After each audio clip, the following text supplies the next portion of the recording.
ఆ తర్వాత తెలుగుదేశం పార్టీ ఒక అద్భుతమైన పార్టీ, చాలా మందికి అవకాశాలు కల్పించిన పార్టీ. కొంతమంది కుట్రల వల్ల ఆ పార్టీ కూడా ఈరోజు తెలంగాణలో ఒక సమస్యను ఎదుర్కొంటుంది. మరి ఇన్ని దుర్మార్గాలు చేసిన మీరు మాత్రం ఎట్లా మనుగడ సాధిస్తారు? ప్రకృతి అనేది ఉంటుంది, ఆ ప్రకృతి శిక్షిస్తుంది. చూస్తానే ఉండరు కదా. ఒకప్పుడు ఏ పార్టీని బతకనియేమో, ఎవరు రాజకీయం కాదు కదా, నిద్రలో కూడా శాసనసభ్యులు అవుతామన్న ఆలోచన చెయ్యొద్దు అని ఆనాడు అక్రమ కేసులు పెట్టి ఎందరిని ఎంతమందిని జైలుకు పంపించారు. ఇవాళ వాళ్ళే తన్నుకొని చేస్తున్నారు. ఒకరు కడుపులో కత్తులు పెట్టుకొని కౌగిలించుకుంటున్నారు. ఎవరు అక్కర్లేదు, వాళ్ళని వాళ్ళే పొడుచుకుంటున్నారు. విపరీతమైన అవినీతి సొమ్ము వచ్చిన తర్వాత సొమ్ముల పంపకాలలో కుటుంబ పంచాయతీలు ఇవాళ కుటుంబంలోనే ఒకరు సహించుకోలేని పరిస్థితి. ఒకరి మీద ఒకరు యాసిడ్ దాడులు చేసుకోవాలని ఒకరిని ఇంకొకరు నవ్వుతూనే కడుపులో కత్తులు పెట్టుకొని కౌగిలించుకునే పరిస్థితులు ఈ రాష్ట్రంలో దాపురించినాయి. పాపం ఊరికే పోదు. పెద్దలు చెప్పిండ్రు, చేసుకున్న వాడికి చేసుకున్నంత మహానుభావ అని చెప్పిండ్రు.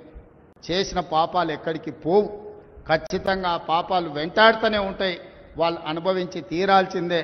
ఆయన వెనకాల ఈయన ఉన్నాడని, ఈయన వెనకాల ఆయన ఉన్నాడని నేను ఒక మాట తెలుసుకున్నాను. అంత చెత్తగాళ్ళ వెనకాల నేనెందుకు ఉంటానయా?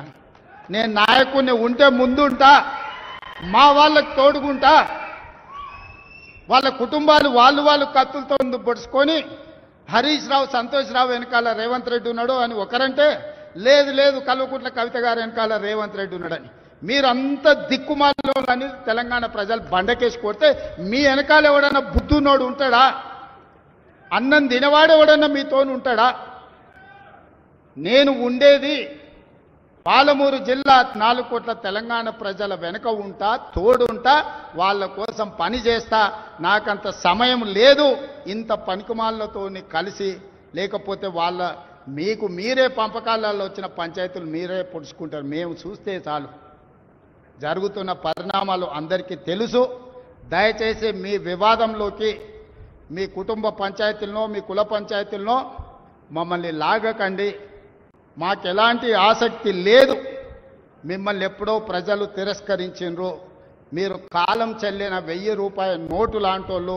కాలగర్భంలో కలిసిపోతుంది ఆ పార్టీ. ఒకప్పుడు జనతా పార్టీ కూడా గొప్ప పేరుండే, కానీ జనతా పార్టీ కనుమరుగైంది. ఆ తర్వాత తెలుగుదేశం పార్టీ ఒక అద్భుతమైన పార్టీ, చాలా మందికి అవకాశాలు కల్పించిన పార్టీ.